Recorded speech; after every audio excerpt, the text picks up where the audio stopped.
సొగసరి వారి grand sari exhibition factory prices కే mega sale weavers prices కే అందుబాటులోకి తీసుకొస్తున్నారు.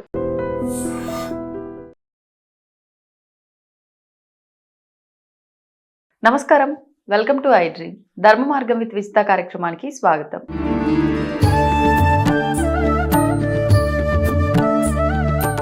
నమస్కారం గురుగారు. శ్రీమాత్రే నమః. శ్రీ గురుభ్యో నమః. పెద్దవాళ్ళు చెప్తూ ఉంటారు, చేతి అంటే గోర్లు కానివ్వండి, తలకు కానివ్వండి, పాదాలకు కానివ్వండి, శని ప్రభావం ఉంటుంది అని చెప్పి, మనం గోర్లు తీస్తుంది కూడా అందుకే తీసేటప్పుడు కూడా కింద పడేయొద్దు అని చెప్పి, వెంట్రుకలు కూడా చాలా వరకు ఈ మధ్య కట్ చేసిన హెయిర్ కూడా దాచిపెట్టడం ఎక్కువగా చూస్తూ ఉన్నాం. అది దాచిపెట్టి మెమోరీస్ లా ఉండిపోతాయి, పిల్లలవి చిన్నప్పటి జ్ఞాపకాలు అని చెప్పి ఫోటో ఫ్రేముల్లా చేయించడము, ఇవన్నీ కూడా. ఊడిపోయిన జుట్టును కూడా, జుట్టు తలపైన ఉన్నప్పుడు అంత జాగ్రత్తగా చూసుకుంటామో లేదో కానీ, రాలిపోయిన జుట్టు గిన్నెలు ఇస్తారని చెప్పి చాలా భద్రంగా దాచిపెడతారు. దీని మరి శని అనుకున్న వాటిని దూరంగా పెట్టాలి, కానీ భద్రంగా దాచుకుంటున్నాం. మరి దీనివల్ల ఏమన్నా ఎఫెక్ట్ ఉంటుందంటారా నెగిటివ్ గా? గోర్లు మనకి ఈ చేతి వేళ గోర్లు ఏవైతే ఉంటాయో విషతుల్యమైనటువంటివి. మా మాట చెప్పాలంటే మనం అందుకని గోల్డ్ కూడా ఎక్కువ పెంచుకోవద్దు అని చెప్తుంటారు. కొంతమంది ఉంటారు నాన్న, మగవాళ్ళు కూడా, ఆడవాళ్ళంటే ఓకే వాళ్ళకి ఏదో ఫ్యాషన్ అనుకుందాం, మగవాళ్ళు కూడా మన మధ్య ఒక జ్యోతిష్కుడు చూసాను, వీరు ఇట్లా గిర్ర తిరిగేసింది, ఓమో అనుకున్నానే. అసలు ఎట్లా పెరుగుతున్నాయి అని ఫస్ట్ అట్లా అదే పెరగటం. అసలు తినేటప్పుడు ఎట్లా తింటారు, ఇంకా స్పూనే, చేతు తినే యోగం ఉండదు. కొంతమంది ఉంటారు ఇక రాక్షసుల్లాగా ఇట్లా రింగులు తిరుగుంటే 3-4 వేళకి తిరుగుంటాయి. మీరు గమనించారో లేదో, ఆ నెయిల్స్ పైన కూడా కొన్ని ఆర్ట్స్. అవును, నెయిల్ ఆర్ట్స్ ఇప్పుడు మంచి, దాన్ని క్రియేటివ్ గా కట్ చేయటం, కాస్ట్లీ, మంచి కాస్ట్లీ ఇదైపోయింది అది నెయిల్ ఆర్ట్స్ అనేది. అంటే వినాశకాలి విపరీత బుద్ధి అని, ఏదైతే పెంచుకోవద్దని చెప్తామో దాన్ని పెంచుకోవడం, ఏదైతే తుంచుకోమని చెబుతామో దాన్ని ఇంకాస్త ఎక్కువ ఇది చేసేయడం. ఇక్కడ ముఖ్యంగా నాన్న చేతి గోల్డ్ విషతుల్యమైనటువంటివి ఎక్కువగా పెరగడం వల్ల మట్టి లోపలికి వెళ్ళిపోతుంటుంది. మనం తినే ఆహార పదార్థాల్లో కూడా మనతో పాటు లోపలికి వెళ్ళిపోతూ ఉంటుంది. ఇప్పుడు చూడండి, మట్టి కానీ ఏదైనా ఒక పూట లోపల స్టాక్ ఉండిపోతే, శుభ్రంగా కడుక్కోకుండా లోపల ఉండిపోతే అది విషంలాగా తయారవుతుందా అలాగా? ఇప్పుడు మనకి ఫుడ్ పాయిజన్ అవడం అనేది ఎందుకు అవుతుంది? ముఖ్యంగా ఇట్లా చేతులు అవి సరిగా శుభ్రంగా కడుక్కోపోయినా ఈ చేతి గోళ్లలో ఎక్కువగా మట్టి ఉండడం వల్ల అలాంటివి అసలు పెంచొద్దు అని చెప్తాం. ముఖ్యంగా ఇలాంటివి మంగళవారం, శుక్రవారం, శనివారం అసలు తీయొద్దు అని చెప్తాం మనం. చేతి గోల్డ్ కూడా దీన్ని ఒక సైంటిఫిక్ రీజన్ తో తీసుకుంటే నాన్న, కట్ చేసేటప్పుడు కింద పడకుండా కట్ చేయాలి, రాత్రి పూట కట్ చేయకూడదు, పట్టపగలు మాత్రమే కట్ చేయాలి. దీంట్లో ఒక సైంటిఫిక్ రీజన్ ఉంటుంది. ఏంటంటే చేతి గోళ్లలో విషపూరితమైనటువంటి ఆహారాలు ఇరుక్కుపోయి ఉంటాయి, అవి ఎక్కడ పడితే అక్కడ పడకూడదు. కాబట్టి ఒకే చోట కూర్చొని చేయాలి, లేకపోతే ఏదైనా తినేటువంటి పదార్థాల్లో పట్టడం ద్వారా అవి కూడా ఫుడ్ పాయిజన్ అవ్వడానికి ఛాన్స్ ఉంటుంది. నెంబర్ 1. నెంబర్ 2, నైట్ టైం ఎందుకు చేయొద్దు? పూర్వకాలంలో కరెంట్ లేదు, బల్బులు లేవు, అవునా? దీపారాధన ప్రమిదల్లో ఒత్తులు వేసి పెట్టేవాడు. ఆ సమయంలో కట్ చేస్తే అది ఎక్కడ పడుతుందో తెలియదు. అలా కూడా ఒక ప్రమాదం. దీన్ని మన వాళ్ళు ఏం చేశారంటే, అంటే మన వాళ్ళకి ఏదైనా డైరెక్ట్ చెప్తే వినరు తొందరగా, గోరు తొక్కిన చోట గోరంతా కూడా సిరి ఉండదురా అని చెప్తూ ఉంటారు. ఈ ఒక్క మాట గట్టిగా నాటుకుపోతే ఎవడైనా పొరపాటు ఇచ్చేస్తారు, అంతే కదా. అంటే ఇండైరెక్ట్ గా మన మైండ్ లోకి ఇంజెక్ట్ చేస్తున్నారు ఒక సంప్రదాయ పద్ధతిని ఏదైతే ఉందో. అది కూడా ఆరోగ్య సూత్రమే కదా. అంతే, ఏదైనా తినే పదార్థాల్లో పట్టడం అనేటువంటి తప్పు. మంగళవారం రోజుల్లో, శుక్రవారం రోజున ఎందుకు కట్ చేయకూడదు అంటే, అసలు నిజంగా మంగళవారం రోజున కానీ శుక్రవారం రోజున కానీ బూజు దులపడం చేయం మనం. అవునా? ఇంటికి పట్టిన బూజు. అలాగే ఏదైనా మన వస్తువులు ఏదైనా క్లీన్ చేసుకోవాలన్నా, పాత వస్తువులు ఏదైనా క్లీన్ చేయాలన్నా కూడా చెయ్యం మనం. దేవుడి గది కూడా మనం మంగళవారం, శుక్రవారం తీయం. అలాగే మన శరీరంలో ఉండేటువంటి చెడు వీటిలో ఉన్నప్పుడు ఆ రోజులు అవి కూడా తీయొద్దు అనేటువంటి, అంటే అది కూడా లక్ష్మి కింద, అలక్ష్మీ యోగం అంటాం వాటిని తీసేయటం కూడా. మంగళవారం, శుక్రవారం బయటికి ఏది పారేయొద్దు అని చెప్తాం. అందులో ఇంకోటి ఏంటి, మంగళవారం, శుక్రవారం రోజున గోల్డ్ తీస్తే అవి కూడా ఆ సమయంలో అయినా సరే బయటపడేయాల్సింది, అవునా? శుక్రవారం, మంగళవారం ఇప్పుడు చాలా మంది ఉంటారు నాన్న, ఇల్లు కసువు చిమ్ముతారు కదా, జాడు కొడతారు కదా, ఈ కసువు కూడా పారేయకుండా లోపల పక్కన కవర్లో పెట్టేసి ముడి వేసి పక్కన పెట్టి మరుసటి రోజు పారేసేవాడు చాలా మంది ఉన్నారు ఇప్పటికి, తప్పనిసరిగా. అంటే దాంట్లో కూడా లక్ష్మీదేవినే చూడటం. మరి చీపిరి కాలుతో తన్నొద్దు అంటే చీపిరి ఎందుకు మనం క్లీన్ చేసేటప్పుడు.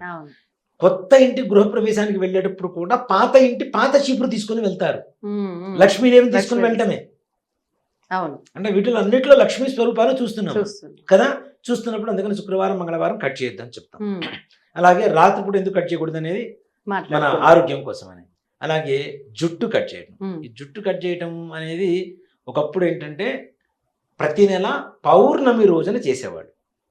ఆహా. ఎందుకని పౌర్ణమి విశేషంగా? పౌర్ణమి రోజున ఈ క్షురకర్మలకి అధికారం కలిగినటువంటి రోజు. ఓహో.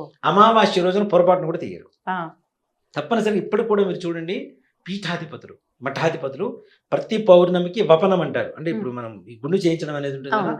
వపన సేవ అంటారు. వపనం క్షురకర్మ అంటాం దాన్ని. ఉమ్, ఈ వపనం చేయించడం ప్రతి పౌర్ణమికి చేస్తారు వాళ్ళు. ఉమ్, ఉమ్, చేసి ఆ రోజున తులసి కోటలో మట్టి కానీ నదిలో మట్టి కానీ తీసుకొని వాటితో స్నానం చేస్తారు, మృత్తికా స్నానం చేస్తారు. ఉమ్. అలా చెయ్యాలా? అలా చేయాలి చేసిన రోజు. తప్పనిసరిగా. ఉమ్, అలా చేయడం ద్వారా ఏంటి, సంపూర్ణంగా ఇక్కడ సింపుల్ నాన్న, ఉమ్, పౌర్ణమి ఏదైతే ఉంటుందో పౌర్ణమి ఆ చంద్రుడి కిరణాలు మన మేధస్సును పెంచుతూ ఉంటాయి, మనకు ప్రశాంతతను పెంచుతూ ఉంటాయి. జుట్టు అడ్డం లేకుండా ఉంటుంది ఆ టైంలో ఉమ్. ఆటోమేటిక్గా. డైరెక్ట్ గా. అంతే కదా ఆ. మగవాళ్ళకి. మరి ఆడవాళ్ళకి అసలు ఆ జుట్టు కట్ చేయడం అనేది ఆడవాళ్ళ సిస్టంలో లేదు నాన్న. ఆ, ఆ. ఆ తర్వాత అదంతా వచ్చి సెలూన్స్ వచ్చేసి కట్ చేసుకోవటాలు, షేప్ చేయటాలు, Passion. ఫ్యాషన్ అయిపోయింది. తిరుపతి వెళ్ళినా కూడా 3 కత్తెరలు ఎట్లా అనుకుంటున్నారు. మేము మొన్న తిరుపతి వెళ్ళినప్పుడు మనం చేయించుకుంటాను, క్షురకర్మ చేయించుకుంటున్నా. ఒక ఆమె వచ్చింది, ఇంతవరకు కట్ చేయండి స్వామి, ఇంతవరకు కట్ చేయండి స్వామి అంటుంది. అమ్మ 3 కత్తెరలు అంటే అట్లా తీయరమ్మా అని చెప్తున్నాడు ఆయన. ఇక్కడ ఇక్కడ ఇక్కడ తీసి అవే కట్ చేస్తాము అంటే, లేదండి నేను ఇంతవరకు మొక్కున్నా, ఇంతవరకు కట్ చేయండి. వాళ్ళ పిల్లలు వాళ్ళు సేమ్ అనుకూలంగా మాకు అంటే తగ్గట్టు. నేను అనుకున్నా, సెలూన్కి వెళ్ళి ఖర్చు లేకుండా ఇక్కడ కట్ చేయించుకుంటున్నారు అనుకుంటున్నా. అంతే కదా, పార్లర్కి వెళ్ళి పని పుణ్యం లేదు. పురుషార్థం అక్కడైతే. అంతే, అక్కడ ఫ్రీ. స్వామివారికి ఇచ్చిన పుణ్యం వస్తుంది, వీళ్ళ పని పురుషార్థం తీరిపోతుంది. ఉంటుంది. అంటే ఇట్లా తయారయ్యారు. ఆ. పూర్వకాలం ఆడవాళ్ళు కేశ వపనం అనేటువంటిది ఎక్కడా లేదు నాన్న. ఆ, ఆ తర్వాత ఇక కాలమాన పరిస్థితులను బట్టి ఇప్పుడు మనం వద్దన్నామంటే మనం శత్రువులు గొడవ అయిపోతాం. చేస్తాం. అంటే పుట్టుకునే వెంట్రుకలు తప్ప ఆడవాళ్ళకి ఇంకా అసలు లేదు. అస్సలు లేదు నాన్న. ఉమ్. పుట్టింట్రుకలు కూడా ఎందుకు తీస్తాం, పుట్టిన వెంటనే వెంట్రుకలు వస్తాయి కదా, ఆ, వచ్చినప్పుడు తల్లి గర్భంలో మైలతో సహా బయటకు వస్తాం. అవును. నెంబర్ 1. నెంబర్ 2 ఇంకోటి ఏంటంటే సైంటిఫిక్ రీజన్ అది. ఉమ్, ఉమ్. దేనికి అంటే పిల్లలకి 6వ నెల 6వ రోజు అన్నప్రాసన చేస్తాం. అవును. అవునా? ఉమ్. అంటే వాళ్ళకి ఆ రోజు నుంచి చూడండి, మరి సైన్స్ మన శాస్త్రం అనేది ఎంత గొప్పగా ఉంటుందో చెప్తా. సైన్స్కి ఉమ్. 6వ నెల 6వ రోజు వచ్చేంత వరకు వాళ్ళకి జీర్ణక్రియ పనిచేయదని మన వాళ్ళకి ఎలా తెలుస్తుంది నాన్న మరి పూర్వకాలంలో? ఉమ్. ఎంత గొప్ప సైన్స్. నిజంగానే. అవునా? అవును. ఆ రోజు నుంచి డైజెషన్ సిస్టమ్ స్టార్ట్ అవుతుంది కాబట్టి ఆ రోజు నుంచి అన్నప్రాసన చేస్తాం. ఉమ్. అన్నప్రాసన చేసిన తర్వాత 3 నెలలకి పుట్టెంట్రుకలు తీస్తాం, 9వ నెలలో తీస్తాం. అంత మరి పుట్టెంట్రుకలు ముందు తీయొచ్చు కదా, 5వ నెలలోనో 3వ నెలలోనో తీయొచ్చు కదా. అంటే ఉమ్. అన్నం తిన్న తర్వాత స్కల్ ఏదైతే ఉంటుందో థిక్నెస్ పెరుగుతుంది. ఓ. షాక్ పెట్టినప్పుడు తట్టుకునే శక్తి వస్తుంది ఆహా. అన్నం తినడం ద్వారా. ఓకే. 3 నెలలు బలం పెరిగింది, అప్పుడు చక్కగా గుండు గీయడానికి అవకాశం ఉంటుంది. ఉమ్. తీయటం ద్వారా వీళ్ళు తినేటువంటి ఫుడ్ ఇప్పుడు కూడా మనం సైన్స్ కూడా చెప్తుంది, తినే ఫుడ్ అతి ఎక్కువగా ఏం తీసుకుంటుంది శరీర భాగాలు అంటే హెయిర్ ఎక్కువగా తీసుకుంటుంది. ఆ, హెయిర్ గ్రోత్కి ఎక్కువ అవును, తీసుకుంటుంది. అవును. అందులో పిల్లలు కదా, చిన్న పిల్లలు ఇంకా ఎక్కువ ఉంటుంది హెయిర్ గ్రోత్. ఉమ్. ఆ గ్రోత్కి మనం పిల్లలు తింటున్న ఫుడ్ మొత్తం ఆ హెయిర్ గ్రోత్కి వెళ్ళిపోతే వాళ్ళకి బలం ఎక్కడ ఉంటుంది? ఉమ్. అందుకని పుట్టెంట్రుకలు తీయమని చెప్తాం. అమ్మో. ఎంత రీజన్ ఉంది సైన్స్ చూడండి. చూడండి, ఎంత ఆ, గొప్ప సైన్స్ ఉంది. అవును. పిల్లలు ఎదుగుదల అవును. నిదానంగా పెరుగుతూ ఉంటాయి. ఉమ్. గట్టిగా 3-4 ఏళ్ళు నిజంగా చిన్నప్పుడు తిన్న ఫుడ్ ఏదైతే ఉంటుందో అది పెద్ద అయిన తర్వాత గ్యారంటీ శరీర దారుఢ్యాన్ని చాలా పెంచుతుంది. ఎక్కువగా. తప్పనిసరిగా అవును. ఇంటికి ఫౌండేషన్ ఎలానో ఉమ్. పిల్లలకి చిన్నప్పుడు తిన్న ఫుడ్ అలా నిజంగానే. అది ఎంత స్ట్రాంగ్ ఉంటుందో వీళ్ళు పెద్ద అయిన తర్వాత అంతే స్ట్రాంగ్ ఉంటారు ఉమ్. కదా. అవును. కాబట్టి దానికోసం చెప్పి అన్నప్రాసన పుట్టింటికలు కూడా ఆ సమయంలో తీయమని చెబుతాం. ఉమ్. తీసిన తర్వాత వాటిల్ని దాచిపెట్టుకోవడం. అవును. వాటిని దాచిపెట్టుకోవడం ఎలా ఉంటుందంటే ఇక మరి మన వంటి మీద మట్టి తీసి ఏదో పునాదుల్లో దాచిపెట్టుకున్నట్టు ఉంటుంది. ఆ. నిజం, ఇట్లా అంటే మట్టి వస్తామో ఇది వరకు వస్తుంది పునాదుల్లోకి అనుకొని దరిద్రం ఉంటుంది చూసారా, అంత దరిద్రమైనటువంటి పద్ధతి ఆ వెంట్రుకలు దాచిపెట్టుకోవడం. ఉమ్. నిజంగానే ఇప్పుడు ఏదైనా దేవతలు ముక్కుంటారు, తిరుపతితో యాదగిరి గుట్టో లేదంటే ఏదో ఎక్కడో చోట ముక్కుంటారు, అక్కడికి వెళ్ళేటువంటి పరిస్థితి కనబడదు వీళ్ళకి. అవును. అప్పుడు ఏం చేస్తారంటే ఇంట్లోనే ఒక వైట్ క్లాత్ తీసుకొని పసుపు నీళ్ళలో ముంచి ఆరవేసి దాన్ని చక్కగా బొట్టు పెట్టి ఈ పిల్లవాడి పుట్టెంట్రుకలు మొత్తం తీసి దాంట్లో మూట కట్టి దానికి అపరాధ రుసుము కింద 101 రూపాయలు 111 రూపాయలు అట్లా డబ్బులు కట్టేసి మూట కట్టి పైన పెడతారు, పక్కన పెట్టేసి తిరుపతి వెళ్ళినప్పుడు హుండీలో వేసేవాళ్ళు. ఆ. అక్కడ అది కూడా పూర్తిగా మళ్ళీ ఆ. అంతేగాని సగం జుట్టు కాదు, కొద్ది జుట్టు కాదు, ఆ. మొత్తం పూర్తిగా స్వామివారికి ఇస్తామన్నది ఆయనకి ఇవ్వాల్సిందే కదా అదే కదా. తప్పనిసరిగా. కాబట్టి అలా చేసేవాళ్ళు. ఉమ్. ఇప్పుడు మీరు చెబుతున్నట్టుగా పుట్టినప్పుడు వెంట్రుకలు కదా తీసి పక్కన పెట్టుకుందాం, దాచిపెట్టుకుందాం అంటే నిజంగా అంటే ఆ పిల్లవాడు పుట్టినప్పుడు ఉండేటువంటి పరిస్థితి ఏదైతే ఉందో వాటితో పాటు వచ్చిన మైల జీవితాంతకాలం మనం మోస్తున్నట్టే లెక్క. అంతేకాకుండా ఇక్కడ ఇంకోటి కూడా గమనించండి, ఏదైనా ప్రయోగాలు చేయాలి అంటే ఒక మనిషి మీద ఇందాక మనం చెప్పుకున్నట్టుగా పిల్లవాడికి బొడ్డుకు వస్తుంది, అది కావచ్చు, హెయిర్ కావచ్చు, అలాగే గోల్డ్ కావచ్చు, వేసుకున్న వస్త్రాలు కావచ్చు, వీటి మీద ఎక్కువగా చేస్తూ ఉంటారు. ఇప్పుడు పుట్టినప్పుడు తల్లి గర్భంలో వచ్చిన వెంట్రుకలు ఏవైతే పొరపాటున వరకు దొరికింది అనుకోండి, తల్లికి గండమే పిల్లవాడికి గండమే, ఆ శిశువుకి చెడ్డవాడికి వరకు దొరికిందంటే వీడి మీద కక్ష ఉన్న వాళ్ళు చాలా మంది ఉంటారు. ఇప్పుడు ఎలా ఉంటుందంటే నాన్న పక్కవాడు కొడుకు పుట్టినా వీడికి గోళ్ళు అంటే అవును వీడికి పుట్టలేదండి. అవును, నాకు 2 కూతుర్లే, అరే కూతురు పుట్టడం అదృష్టం రా అని చెప్తాను నేను. చాలా మంది అబద్ధమాడితే అమ్మాయిలు పుడతారంటారు, అదృష్టం ఉంటేనే అమ్మాయిలు పుడతారు, లేకపోతే పుట్టరు. అబద్ధమాడితే అమ్మాయిలు పుడతారు, అబద్ధమాడితే అమ్మాయిలు పుడతారు అనుకుంటే నేను లేచినప్పుడు 100 అబద్ధాలు ఆడేవాడిని గ్యారంటీ. నాకు అమ్మాయిలే కావాలి, లేదంటే అమ్మాయిలు పుడితే బాగుంటుంది. అదేంటో మరి కావాలన్న వాళ్ళకి పుట్టరు. అదే కదా వచ్చిన దౌర్భాగ్యం. నాకు 2 అబ్బాయిలే. సో ఇక్కడ ఇలాంటివి జరగడానికి కూడా అవకాశం ఉంటాయి కాబట్టి అలాంటి అవకాశాన్ని చేతులా మనం వేరే వాళ్ళ చేతుల్లో మన జీవితాలు పెడుతున్నాం. కాబట్టి దయచేసి పుట్టినప్పుడు వచ్చినటువంటి మైలతో వచ్చినటువంటి వెంట్రుకలు ఏవైతే ఉంటాయో అవి తప్పనిసరిగా భగవంతుడికి అర్పణ చేయవలసిందే. లేదు భగవంతుడి మీద మీకు నమ్మకం లేదు, కనీసం గుండెనే చేయించాలి. అమెరికన్స్ ఇప్పుడు చాలా మంది నాన్న ఇండియాకి వచ్చి చిన్నపిల్లల్ని తీసుకొచ్చి పుట్టింటికలు తెంచుకొని వెళ్తున్నారు తిరుపతిలో. నేను మనం చూసిన సమయంలో కూడా అమెరికన్స్ అంటే వాళ్ళు కూడా ఈ సైన్స్ ఏంటి అనేది కనుక్కున్నారు, దీంట్లో సంప్రదాయంలో ఉన్న సైన్స్ ఏంటి అనేది కనుక్కున్నారు కాబట్టి వాళ్ళు ఎక్కువగా నమ్ముతున్నారు. వాళ్ళు నమ్ముతున్నారు, మన వాళ్ళు మాత్రం నమ్మటం. వాళ్ళు అదే అంటారు, ఇంత గొప్ప సైన్స్ మీ ధర్మంలో ఉంది, మీ సంప్రదాయంలో ఉంది, మీ శాస్త్రంలో ఉంది, దీన్ని ఎందుకు మీరెందుకు పాటించట్లేదు? మేము పాటిస్తాం, మీరు పాటించకపోతే మేమైనా పాటిస్తామని చెప్పి వాళ్ళు మన దాంట్లోకి రావడం మొదలు పెడుతున్నారు. కాబట్టి దయచేసి ఎప్పుడు కూడా జుట్టును దాచిపెట్టుకోవడం. అలాగే నిజంగా చెప్తానన్న, మా అయితే ఊడిపోయిన జుట్టు మా అయితే ఒక గిన్నె వస్తుంది అంతే, అంత మించి దరిద్రం, గోచికంటే గొప్ప దరిద్రం మరీ ఘోరంగా. పొద్దున్న లేస్తే చిక్కెంటుకలు వాళ్ళ బాధ ఒకటి, వాడు సుఖరాలు దారి చేసుకుంటారు వాడి బాధ, వీళ్ళేమో అది దాచిపెట్టి ఇప్పుడు ఇంకా నయ్యిందన్న. మా చిన్నప్పుడు బాగా గుర్తుండేది, మాకు మా పెద్దమ్మ గారు ఉండేవాళ్ళు, తీసి చూరు అంటారు, ఇంటికి ఉండేటువంటి చూరు అంటారు. చూరు ఏం చేసేవాడు అంటే పూర్వకాలంలో పెంకుటిల్లు కదా, బొంగులతో పైన మొత్తం ఇది ఉండేది, ఆ బొంగులకి చిన్న చిన్న హోల్స్ ఉంటాయి కదా, దాంట్లో దాచిపెట్టేది ప్రతి చోట, భద్రంగా బీరువాలో డబ్బులు పెట్టినట్టు. అవి మొత్తం 1 నెల 2 నెలలు కాగానే మొత్తం తీసి దాచిపెట్టేది. ఇంటి ముందు వస్తుంటారుగా, జుట్టుకు గిన్నెలు ఇస్తాము, అవి ఇస్తామని అట్లానే గిన్నెలు తీసుకునేది. ఆ గిన్నె తీసుకొని ఊరు మొత్తం చూపించేది, మళ్ళీ ఇదిగో నా జుట్టుకు వచ్చిన గిన్నె.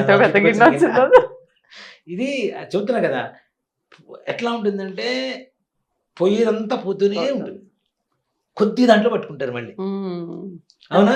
పాములు పోయే కంతలో పాములు పోతూనే ఉంటాయి, ఎలుగులు పోయే కంతలో మాత్రం గట్టిగా పట్టుకుంటారు, గట్టిగా పోయేటప్పుడు ఎట్లా పోతూనే ఉన్నాయి. దానికి తోడు ఈ దౌర్భాగ్యానికి మన జుట్టుకు గుర్తుగా మరలా మన ఇంట్లో అక్కడ తెచ్చుకున్నది కూడా మళ్ళీ ఐరనే, స్టీల్ అంటే ఇనువే కదా, మళ్ళీ శరీరే తెచ్చుకుంటున్నాం కదా.